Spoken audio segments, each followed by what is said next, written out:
Okay, welcome to Awardforce Academy, a place where we will share helpful tips, tricks, and best practices. Today's topic is keeping your program secure, what Awardforce is doing, and the options available to you.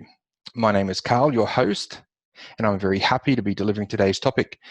By the end of this presentation, I hope you can walk away with some insight and helpful tips regarding security, including features and settings available to you in your awards platform.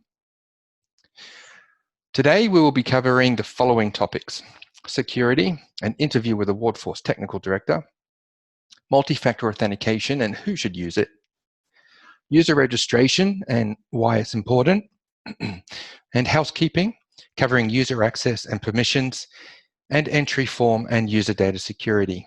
And all this in roughly 30 minutes. You can ask questions using the chat feature. However, I will address any questions near the end of this presentation.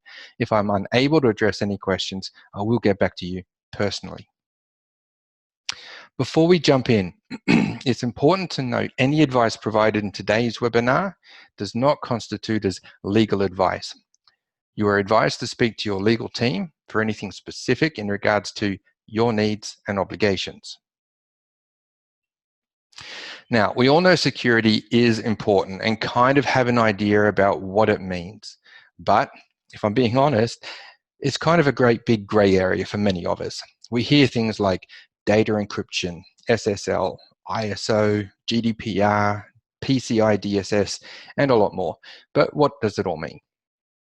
Well, I'm delighted to introduce you to my good friend and colleague, Kirk Bushell, Awardforce Technical Director. Hi, Kirk. Hi, Carl. How are you going? Great, thanks. Well, thank you for joining us today and taking the time to discuss a few things about how and what Awardforce is doing in terms of security. If I can jump straight in, I have a few questions. Yep, not a problem. Fantastic. All right, let me just bring us up here so everyone can get a better look at us. Okay.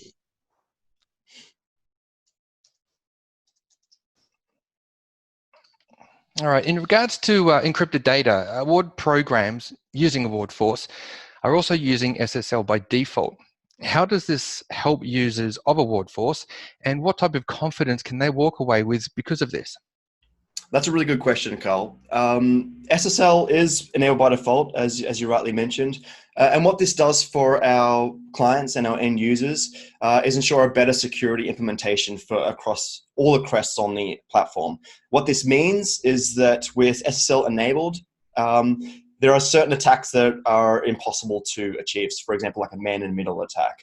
The way that we do this is not only do we support SSL encryption and requests, but what the platform actually does is enable it by default. So what that means is you can't actually create any sort of connection with our services without SSL. If you try to connect to our platform without SSL enabled, it simply just blocks the request, which is really great for security. Oh, fantastic. All right, cool.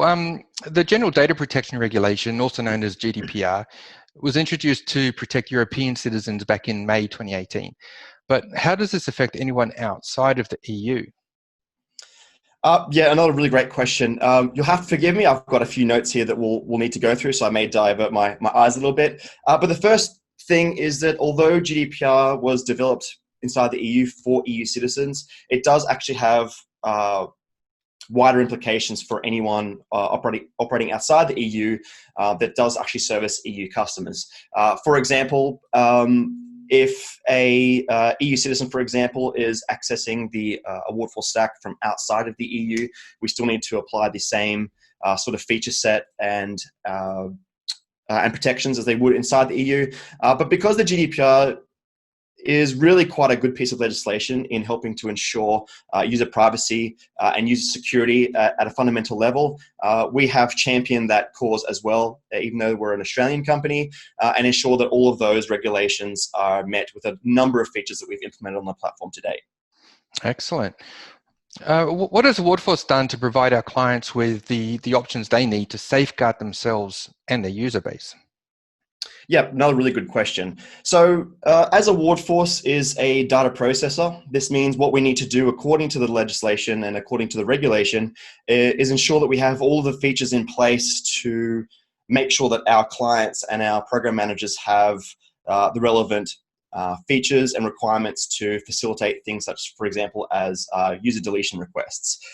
So all of the resources within Awardforce now have some sort of permanent deletion feature, namely users and entries. And then, for example, if you need to remove your season or even your full account at some point, we can do that and provide a certificate for you to ensure that has actually been done. The reason for this is because the GDPR legislation stipulates that we shouldn't maintain or hold on to any data beyond sort of its use by date. For example, so if you're running a season and you have data there that is no longer relevant to you, then you can delete that information. Secondly, and probably the most important feature, is the way we deal with data encryption to ensure that we respect users' privacy, and especially for sensitive data.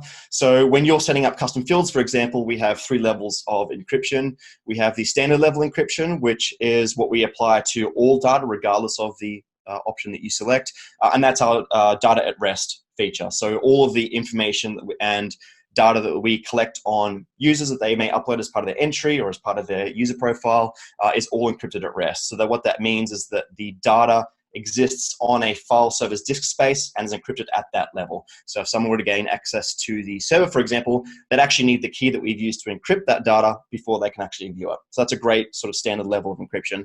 The next one above that is the elevated encryption option for custom fields. What this means is that we actually hash the values in our database, so that even if you're looking at the data in the database, you can't actually see what the value is. You might be able to guess it if you sort of know what's in there, but obviously, with the amount of diversity in regards to data values, that's quite difficult to do. But it's you can't actually see it, so we have to sort of decrypt it using our keys as well. And then finally, we have maximized encryption, which means that the only value that we store is a fully encrypted value, and unless you have a key, again, you can't see it. The interesting thing with the maximum encryption option is you can't actually search for the data. We're unable to write queries to search for the data that you're looking for, but it does provide you that extreme level of encryption and security for really private information for end users. So if you're collecting information on users that is particularly sensitive, then it might be a good idea to use maximum encryption. Fantastic. I'll be touching on that a little bit more later today. So yeah, thanks for that. Next question I have for you is, what are the responsibilities of programs collecting personal information, especially if there's any chance of collecting data about European citizens? And what does this mean? What does it mean, I should say, to be in breach of the GDPR? Yeah, cool. So 2 questions there. The first is, if you're an EU program, it's really important that you are up to speed with the GDPR regulation and just understand what is required of you as a data controller and what your responsibilities are. So for example, a key one is that if a user requests that their information be deleted, that you see through that request. I think I can't remember the exact time frame, but I believe it's within 30 days. Again, I could be wrong on that one, but it's really important that clients are aware of the responsibilities and what they need to do for their end users, as well as so what is the life cycle of the data that you're collecting? Do you need it forever? Do you need it just for that year? Do you need it just for that season, just a month? So, ensuring that you know how long you're maintaining data for is also really, really important. The second question then in regards to what a data breach is, effectively what that means is that, for example, if Awardforce, heaven forbid, was hacked by someone and they were able to gain access to our data servers, that is essentially a data breach. So as soon as Awardforce is aware of such a data breach, there's 2 things that we need to do. The first is definitely investigate and understand the problem in regards to how it happened. And then 2 is to report that data breach to both the client, obviously, and also to the regulation body in the EU to say, hey, we've been breached. These are all the details, and this is what we're doing about it to combat it in future. Great, cool. All right, cool. Next question I have for you. Awardforce is ISO 27001 certified. What did Awardforce do to ensure the International Standards Organization's requirements were met for this certification? And if I can be so naive, what is it? Yeah, great question. So the first is the standard is effectively a bunch of guidelines and controls that stipulate how an organization should conduct itself in regards to managing all sorts of data throughout the organization. The information that we collect, how we store it, how we audit it, how we make sure that only relevant users have access to that information, and so forth. That's a very broad overview and quite a simple simplistic one, but it has wide-reaching implications for an organization that may not have that in place to begin with. The good thing is, at Awardforce, we've always been quite sensitive to data privacy and data security, and so we had a lot of that stuff already in place. But it still ended up taking about 12 months to implement all of the controls, the various audits and things, to make sure that we are actually compliant with that certification. And in fact, we're coming up to our next year's certification. So we've been certified roughly for a year now, to get that in place. But it's been a really interesting and exciting time, because it shows to our clients that we take this stuff very, very seriously. Absolutely. All right. Now, in terms of security, what has Awardforce done and continues to do to ensure we're the industry leader, the benchmark, if you will, with keeping data and users safe? Yeah, another really great question. The first is, we've mentioned a number of things already that we've done to help facilitate that. But simply from a certification perspective, we chased ISO 27001 certification. We also went after PCI DSS certification. That latter one is really important because although we don't store credit card data for any of the payments, for example, for entry submissions, we do still have to collect that data to pass on to the payment gateways that we utilize. And so part of that certification was just showing that we're not storing it, we're not doing anything else with it other than passing it along through some of these requests. And in some cases, we're not even collecting that. We're not even asking for that data from the user if you're using, for example, some sort of redirect gateway in that manner. And then finally, we have the GDPR regulation, which I think is probably the strongest of all of them, simply because it puts user privacy and data security front and center. So essentially, if you want to operate in the EU at all, you have to follow that regulation, those legislation pieces. Cool. Well, thank you, Kirk, so much for joining us today and giving us your time. I really do appreciate that. No problem at all. Fantastic. And if anyone else out there would like to learn more, we do have resources in our support center and on our main website, which you can see links to on the screen at the moment. Okay, so yeah, thank you, Kirk. And moving on now, we're now going to take a look into multi-factor authentication.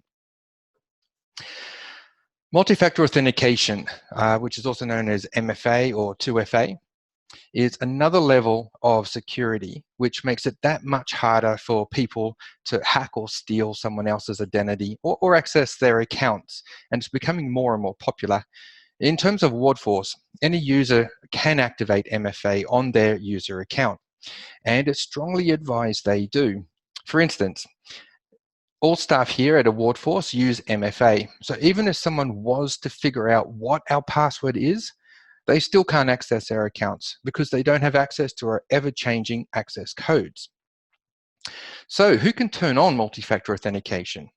Well, as just mentioned, everyone who has an account in Awardforce can turn on MFA via their user account settings. You will need to download, however, and install an authentication app on your smartphone, such as Google Authenticator. We strongly recommend all users who have high levels of access to an account, such as an account owner or program managers, turn on and set up MFA on the user account. Let's jump over to Awardforce quickly and just take a look at how we do that. Okay, so just for a moment, I'm going to bring up this view here. Now, I'm just logged in as a standard entrant, one of my aliases. I happen to be Tom Jones. Now, any user can click on their name in the top right corner and go to their profile page. From here, there's a security tab that they can click on where they're able to activate the multi-factor authentication option. Once they turn it on, it comes to a configuration screen. So at this point, you must have your Authenticator app on your phone. All right, we have links here to the Android and iOS stores, so you can quickly find in this case, it's the Google Authenticator app, and have that installed on your device. When you enable this, Via the Authenticator app, you can scan this QR code, and then on your app, you will then get a authentication code that you pop into this field here, and then you verify. And at that point, your email address that you have registered in the Awardforce system, it will appear in your Authenticator app and be directly tied in with the Awardforce platform. We also strongly recommend that once you do have that set up, that you download these recovery codes. All right, the recovery codes are there in case you should, for example, lose your phone and therefore you lose your Authenticator app, and your recovery codes will help you bring back control and set everything up again.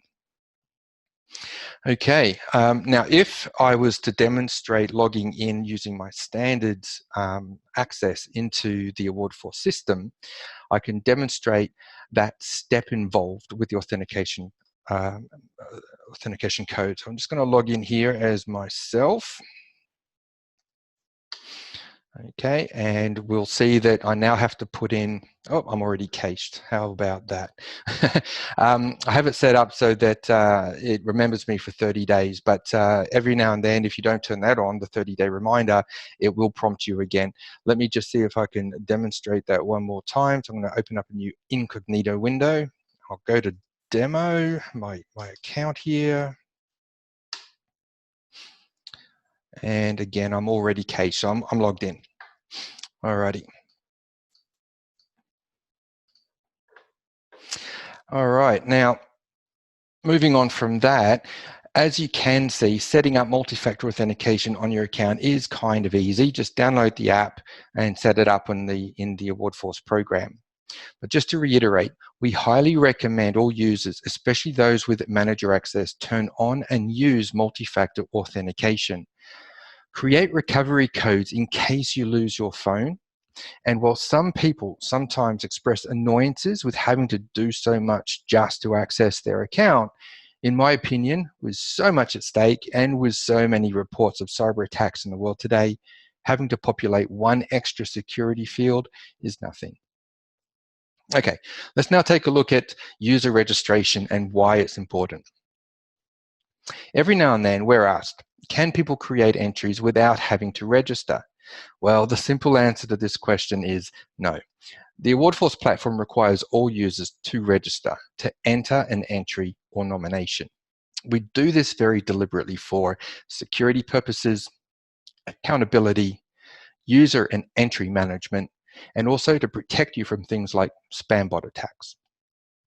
A spam bot attack is essentially a program that finds an online form and basically cycles through the form over and over again, consuming resources and filling up space in databases.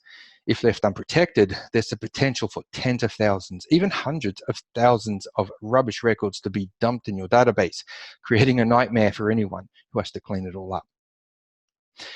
Awardforce protects you against such attacks, and it all starts with user registration. We currently use the Datadome service, an alternative to things like Google's reCAPTCHA. This service runs behind the scenes and guards you from malicious attacks right from the outset, while maintaining a good user experience. Even if a bot attack did make it past the registration form, sorry about that. So yeah, even if a bot attack did make it past the registration form, the Awardforce platform requires all users to confirm their user account, except when it's a program manager adding users manually. Therefore, a valid email address or mobile number is required during registration. We send a confirmation request almost instantly, where a confirmation link, which will expire, must be clicked to confirm the user account. It's important for you to know there is a difference between a registered user and a confirmed registered user.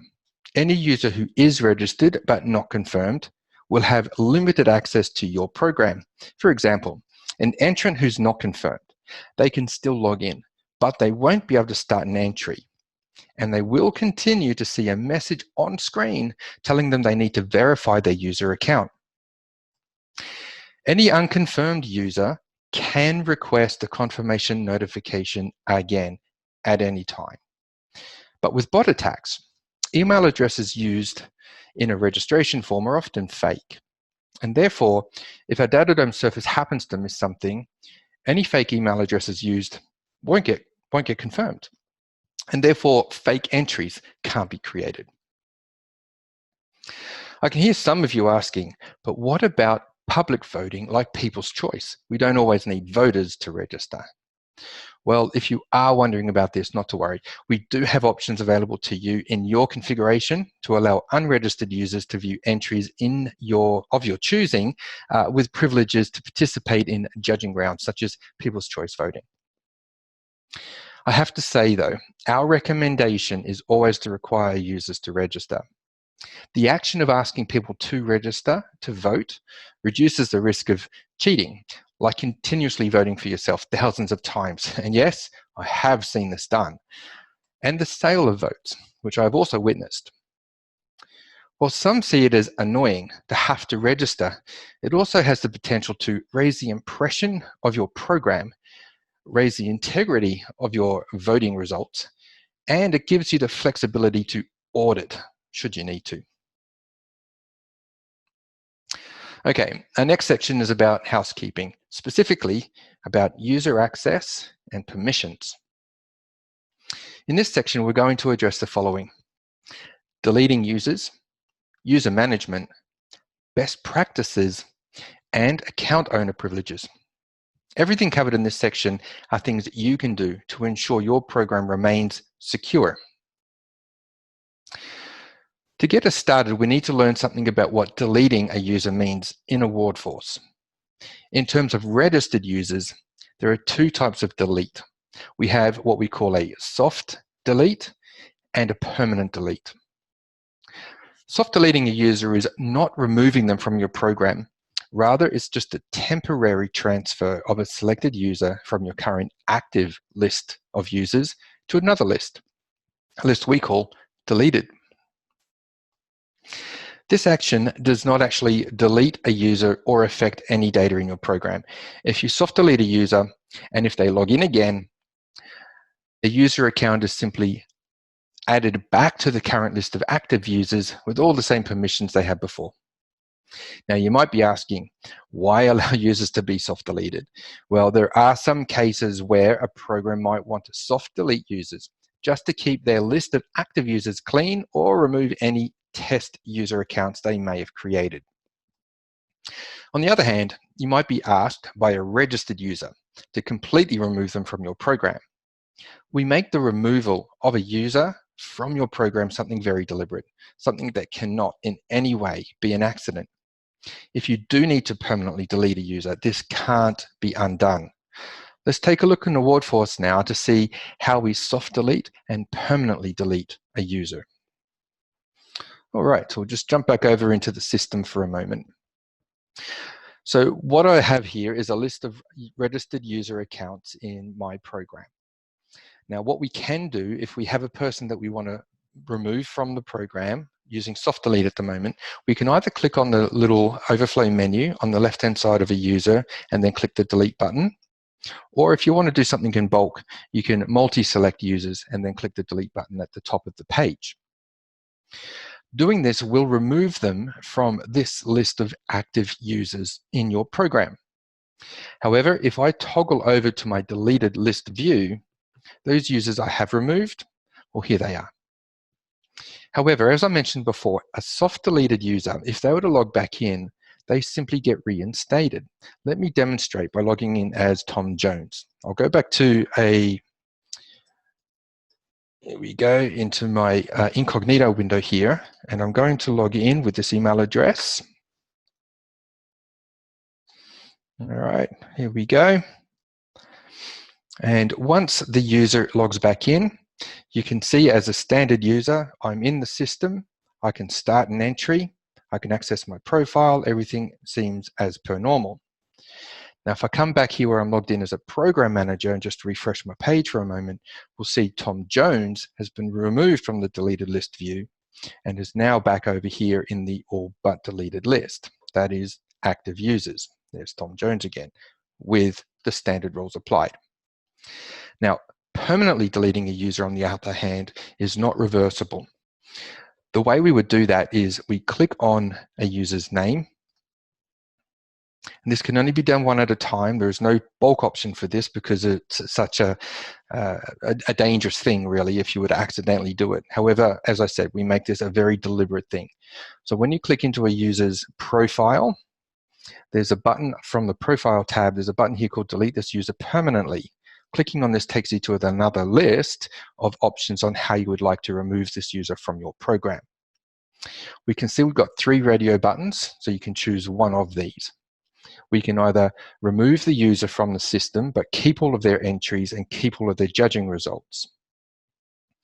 Or we can wipe the user from the system and remove all of their entries but keep any judging results. Or we can wipe absolutely everything, including judging results.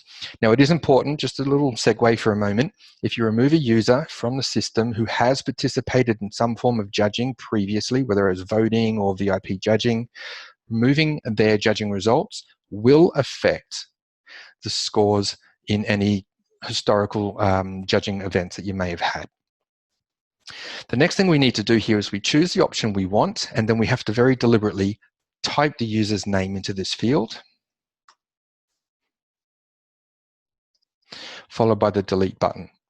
Once we click the delete button, the system then goes through a process of completely removing this user from the system.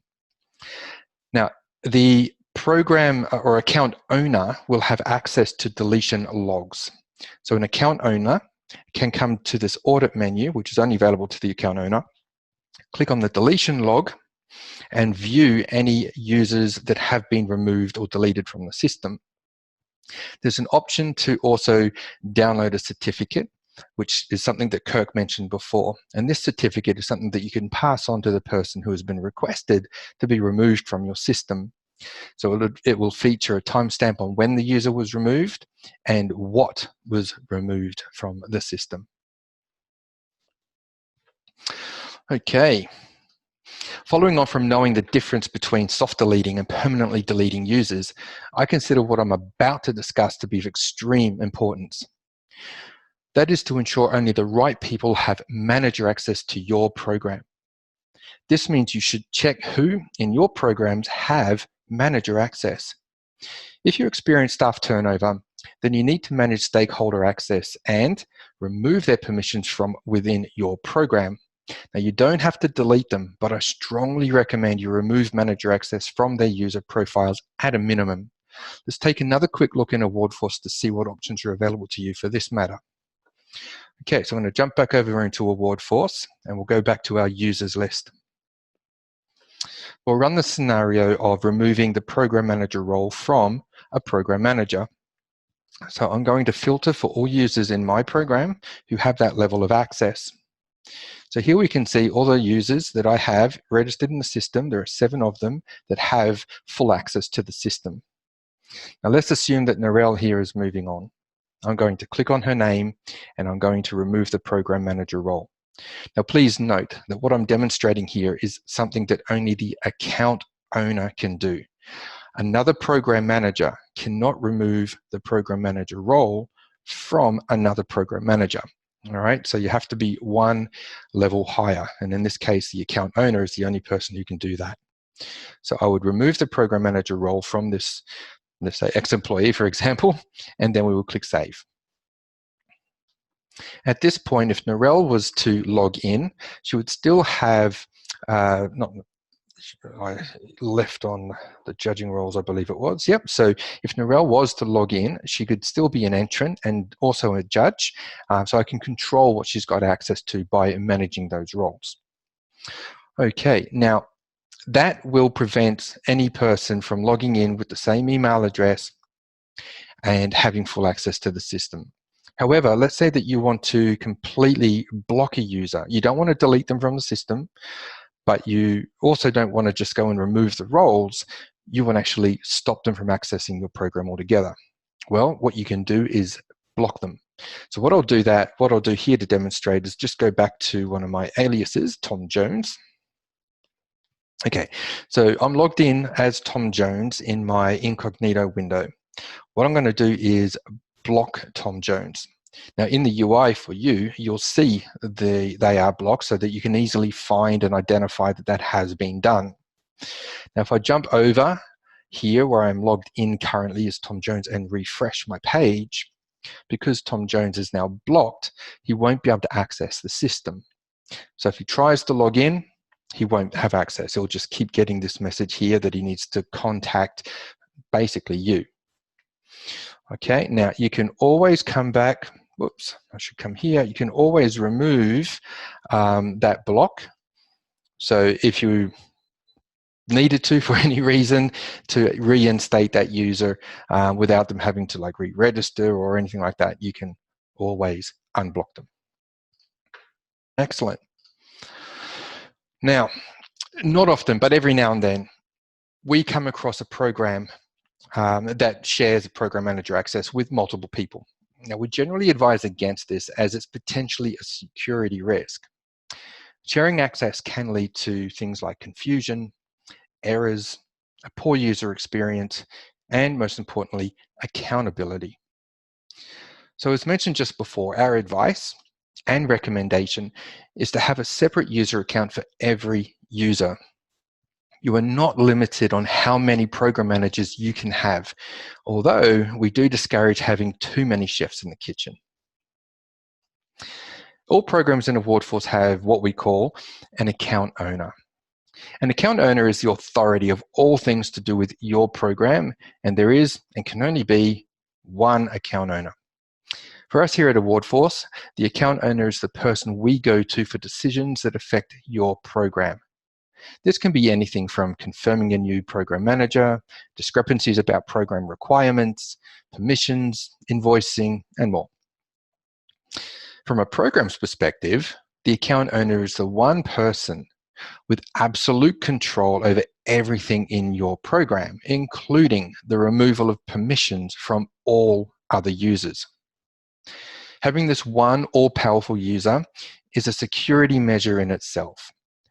It's there to ensure only one person has the absolute authority over everything, mitigating potential issues such as conflicting decisions, confusion over program control, and authorization matters. So that segment I discussed a little earlier about user management, it's the account owner's privilege and responsibility to maintain program manager access. Okay, now for our last section. Data security. We touched on this a little earlier with Kirk. However, I wanted to show you some of the settings in Awardforce that are there to help you control various levels of data protection with fields. But before we take a look, it's best we understand the difference between the three data protection levels. We have standard data protection, elevated data protection, and maximum data protection, as Kirk mentioned earlier. Standard data protection is the default setting on all custom fields, except for user fields. The type of information you would expect to be collecting in fields with standard data protection applied would include anything that does not identify a person in any way. For example, you might have a criteria question, something like, explain the methodology used to find the area of a triangle. Elevated data protection is the default setting on all user fields. This is because you're most likely asking people to provide personal, identifiable information. It is recommended, especially if you're collecting information from a European citizen, to apply the elevated data protection setting to any field in your entry forms where you're collecting personal data. This includes things like their name, age, address, ethnicity, maybe their phone number, GPS location, a copy of their passport or driver's license, headshots, and so on. Maximum data protection is a little different. While you can apply this to fields collecting personal data, the maximum setting is for those questions where you're collecting information about someone's personal views, which could include things such as their religion or sexual orientation, ethnic views, political views, and more. Okay, let's now jump back over to Awardforce and take a quick look at where these field settings are. Okay, so over here in Awardforce again, in this case, we're working with our field. So we come to the settings menu and click on fields. Now, whether you're creating a field from scratch or you're editing an existing field, which I'm going to do, you simply click on the title of your field. Then from this middle screen, as you scroll down, you'll come to data protection. And this is where you can control the type of data protection being applied. Now, if I jump back to my list of fields, there's a nice little tip for you, something that I like to do. Using this cog in the top left corner, click on that and then turn on this data protection column within your list view. I've already done that. As we can see, it's pre-selected. So over here, I'll drag this so we can see it better. This data protection column is telling me what type of data protection is being applied to each field. All of these user resource fields, at a minimum, should have the elevated data protection applied. So now as I scroll through my fields, I can see what data protection is applied and compare that to the type of question being asked. Okay. Okay, well, this brings us to the end of today's presentation. But before we end, let me see if anyone has any questions at this time. So I'm just checking to see if I do have any questions. So bear with me while I check that for you. Alrighty. All right, so nothing comes to view at the moment. So if you do happen to have any questions at all after this presentation, you can send all your questions to support@awardforce.com. Our client success team are ready and happy to take any questions that you may have. Well, I'd like to sincerely thank you all for watching. I hope you have been able to get some great ideas, tips, and insight from today's webinar on keeping your program safe, what Awardforce is doing, and the options available to you. Thank you, and see you next time.